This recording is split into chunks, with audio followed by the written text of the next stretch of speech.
आप सभी का स्वागत है आचार्य कुलम बिहार के इस ऑनलाइन प्लेटफॉर्म पर। और मैं हूं आचार्य नवीन। देखिए, बिहार सरकार ने पिछले कैबिनेट में बिहार विशिष्ट शिक्षक संशोधन नियमावली 2024 को मंजूरी दी और उनके कार्यान्वयन के लिए कल प्राथमिक शिक्षा निदेशक के आपको हवाले से एक पत्र आया। और इस पत्र में यह कहा गया कि इससे पूर्व जो सक्षमता उत्तीर्ण शिक्षकों को औपबंधिक नियुक्ति पत्र दिया गया था वो रद्द किया जाता है। अब पुनः नए सिरे से सक्षमता उत्तीर्ण विशिष्ट शिक्षक को अपने पोस्टिंग जिले के जिला शिक्षा पदाधिकारी के डिजिटल सिग्नेचर से औपबंधिक नियुक्ति पत्र मिलेगा और उनके बाद 1 जनवरी से 7 जनवरी के बीच ऐसे शिक्षकों को अपने पोस्टिंग वाले जिले के पोस्टिंग वाले विद्यालय में, यानी जहां वे अभी हैं वहीं पर उनको जो है विशिष्ट शिक्षक के रूप में योगदान करना होगा। अब ये जो आपको कल लेटर आया, उनके बाद नियोजित शिक्षक जो विशिष्ट शिक्षक बनने जा रहे हैं उनके मन में तरह तरह के प्रश्न आ रहे हैं। और उनमें जो 3 प्रमुख प्रश्न है उसमें पहला है कि ज्वाइन जो है वो 1 जनवरी को करे या इनके बाद करे।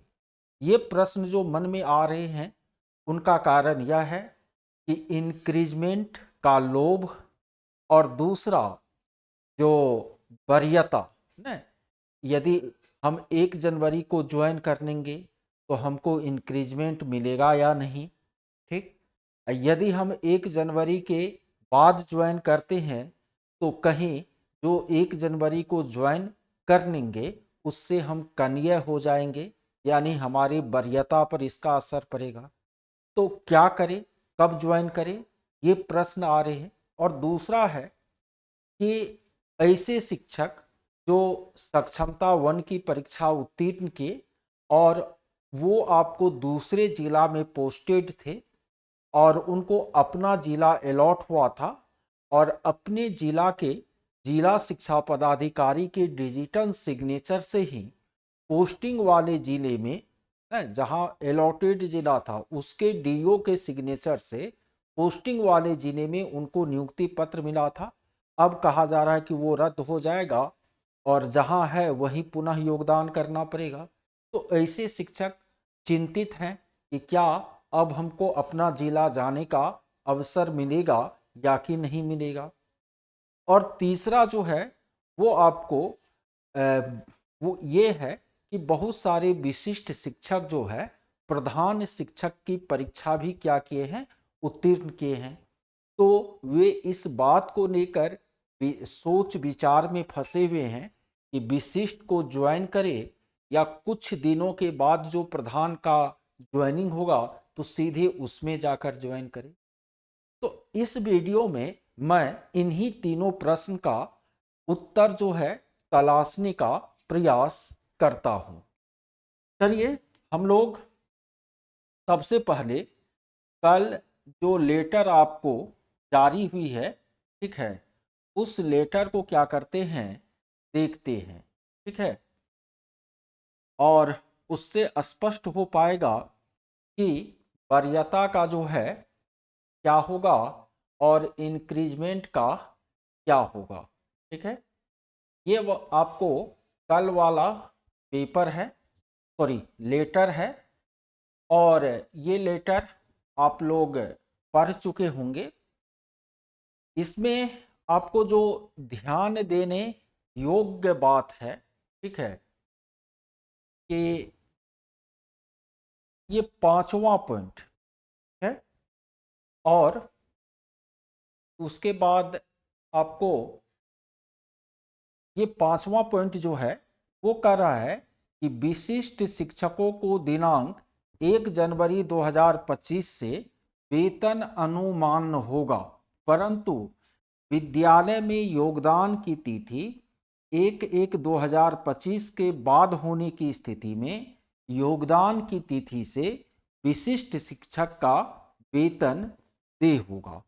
ठीक है, ये वाला पॉइंट जो है वो बहुत क्लियर नहीं है और हमको लगता है कि ये वाला पॉइंट जो यहाँ पर शामिल किया गया है वो सरकार इंक्रीजमेंट को बचाने के लिए ही शामिल किया। हालांकि देखिए आगे इनका क्या क्लियरिफिकेशन होता है। लेकिन यदि आपको इंक्रीजमेंट की बात है तो हमारा मानना है कि शिक्षकों को सरकार यदि 31 दिसंबर तक स्थिति स्पष्ट नहीं करती है तो फिर 1 जनवरी के बाद 2 जनवरी या 3 जनवरी से आपको क्या करना चाहिए, विशिष्ट शिक्षक के रूप में योगदान देना चाहिए।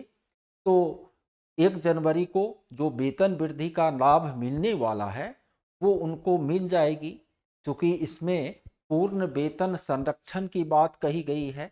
तो उनको जो है आगे इनका क्या मिलेगा, लाभ मिलेगा, क्योंकि जो उसका अंतिम वेतन होगा उसी के अकॉर्डिंग विशिष्ट शिक्षक के रूप में उनके वेतन का निर्धारण होगा। ठीक है, तो यदि इंक्रीजमेंट की बात पर हम लोग ध्यान दें तो हमको लगता है कि एक के बाद ज्वाइन करना चाहिए, लेकिन यहाँ पर ये 5वां पॉइंट है और ये पॉइंट शायद ये नहीं कह दे कि 1 जनवरी से सब तो विशिष्ट शिक्षक हो गए। ठीक है, तो इनकी सेवा 31 दिसंबर तक नियोजित शिक्षक के रूप में थी 2024 में, इसीलिए इसको वार्षिक वेतन वृद्धि का लाभ नहीं मिलेगा, यह भी कह सकती है सरकार। लेकिन जो नियम होना चाहिए तो उसके अनुसार आपको 1 जनवरी के बाद यदि ज्वाइन करते हैं तो वेतन वृद्धि का लाभ जो है मिलना चाहिए। तो 1 जनवरी के बाद ही क्या करे, ज्वाइन करे। अब यहाँ पर शिक्षक के मन में प्रश्न आ रहे हैं कि ठीक है हम 1 जनवरी के बाद ज्वाइन करेंगे, लेकिन फिर हमारी वरीयता का क्या होगा, जो हमसे पहले ज्वाइन करनेंगे योगदान करनेंगे वो तो हमसे वरीय हो जाएंगे और हम जो है कनीय हो जाएंगे।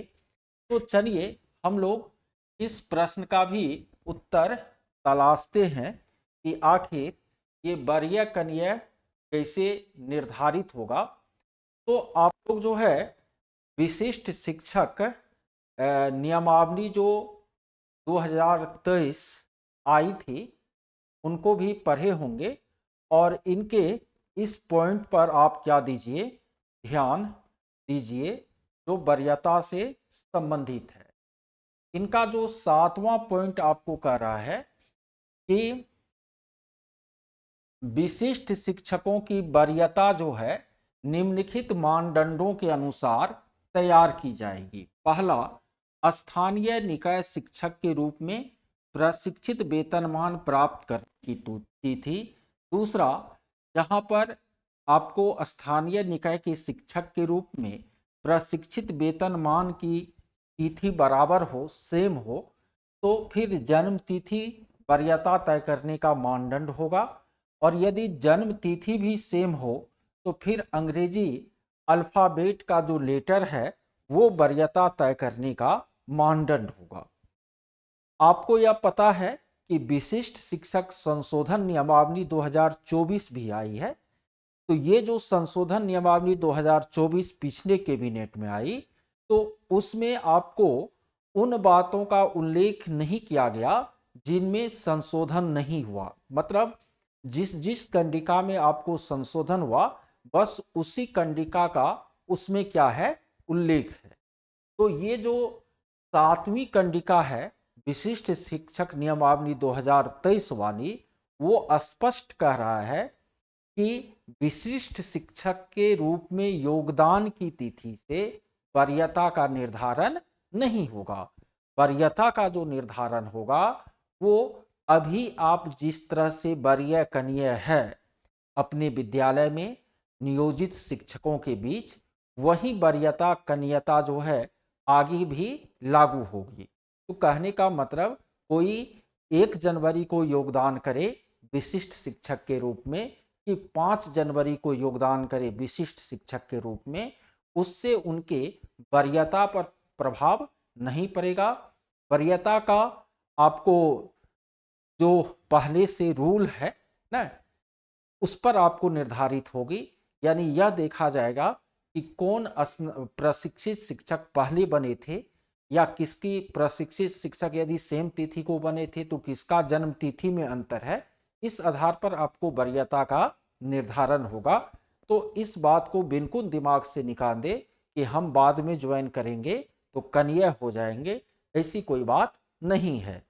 तो हमको लगता है कि 1 जनवरी के बाद ही ज्वाइन करनी चाहिए, जब वरीयता हमारी नहीं जा रही है नियमावली के अधीन, और उसके बाद इंक्रीजमेंट को लेकर भी हमारे मन में जो है डाउट है, संशय है, तो हमको इंक्रीजमेंट लेने का प्रयास करना चाहिए। तो 1 जनवरी को ज्वाइन नहीं कर उनके बाद ज्वाइन करनी चाहिए। वैसे भी वरीयता कन्यता क्या है, अब तो हर एक स्कूल में आपको जो है full fledged head teacher head master जा रहे हैं। तो वरीय बन के तो और घाटा है, एक तो कोई लाभ नहीं मिलेगा न, कभी प्रभार उभार नहीं मिलेगा। यदि आप वरीय रहते हैं तो प्रधान यदि नहीं रहेंगे तो आप जो है क्या कीजिए, स्कूल को संभालिए, पूरा रिस्क लीजिए। वरीयता कन्यता कोई बात वैसे है भी नहीं, लेकिन आप सीनियर होंगे। पहले जिस तरह से आप सीनियर जूनियर है अपनों के बीच, उसी तरह से आप आगे भी सीनियर जूनियर रहेंगे।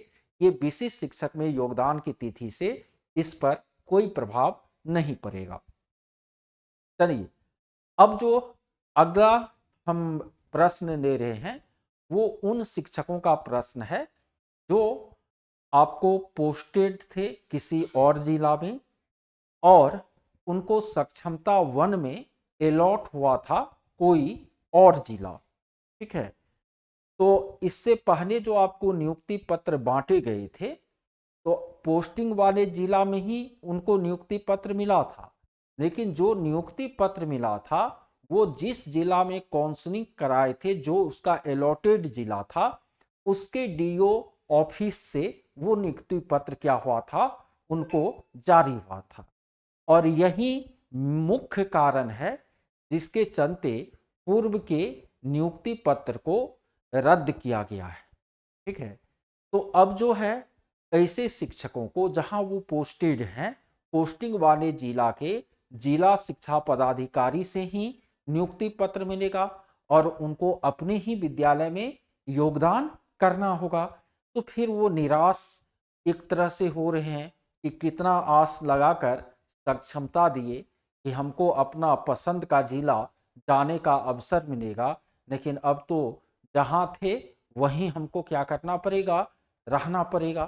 तो देखिए, आप लोग इसके लिए निश्चिंत रहिए, जो भी ट्रांसफ़र चाहते थे सक्षमता उत्तीर्ण शिक्षक, वो निश्चित रूप से पिछले दिनों जो अभ्यावेदन 15 दिसंबर तक लिया गया, तो आप अभ्यावेदन दिए होंगे ट्रांसफ़र के लिए।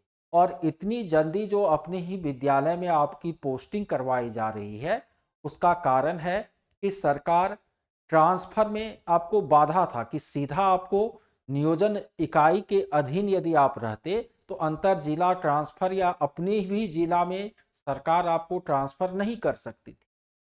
तो यदि आप विशिष्ट के रूप में योगदान कर लेंगे तो आप जिला कैडर के हो जाएंगे। जब जिला कैडर के हो जाएंगे तो उनके बाद आपका स्थानांतरण विभाग कर सकती है।